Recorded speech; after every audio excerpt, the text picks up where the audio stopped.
नटसम्राट दिलीप कुमार यांच्या जयंतीनिमित्त 11 डिसेंबर 2024 रोजी मुंबईतील दीनानाथ मंगेशकर हॉल विलेपार्ले येथे मोठा कार्यक्रम संपन्न झाला। या कार्यक्रमाला प्रमुख पाहुणे म्हणून अंजुमन इस्लाम कॉलेजचे चेअरमॅन व पद्मश्री डॉक्टर झहीर काझी यांची उपस्थिती होती आणि विशेषतः या कार्यक्रमासाठी सोलापूर शहरमधून कलाकार अकबर सोलापुरी व महाराष्ट्र प्रदेश काँग्रेस अल्पसंख्याक विभागचे सरचिटणीस रुस्तुम कंपली यांची उपस्थिती होती। तसेच या कार्यक्रमाला बशीर शेख, शादाब पटेल, शरीफ साब, दिनेश आणि चंदू यांची देखील विशेष उपस्थिती होती। नटसम्राट दिलीप कुमार यांच्या पत्नी व सुप्रसिद्ध अभिनेत्री सायरा बानू यांनी मोबाईलवरून कार्यक्रमाला अनुपस्थिती लावल्यामुळे दिलगिरी व्यक्त करत शुभेच्छा दिल्या।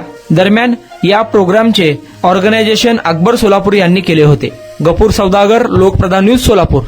जी अकबर सोलापुरी, आज आप प्रोग्राम रख रहे हैं दिलीप साहब के गानों के। बहुत खुशी हुई मुझे जान के, बहुत अच्छा लगा। मेरे 1-2 लोग आएंगे भी मेरे घर से। अफसोस है कि मैं आ नहीं सक रही क्योंकि मेरे पैर में बेहद तकलीफ़ है, घुटने में बेहद तकलीफ़ है। तो आपको बहुत मुबारकबाद देती हूँ और इंशाल्लाह यकीन है कि शो जो है आपका बहुत कामयाब होगा। अल्लाह से दुआ करती हूँ, ऑल द बेस्ट। और इंशाल्लाह नेक्स्ट टाइम जब होगा तो अल्लाह ने चाहा तो मैं खुद आऊँगी, आप सबको कह दीजिएगा। अच्छा।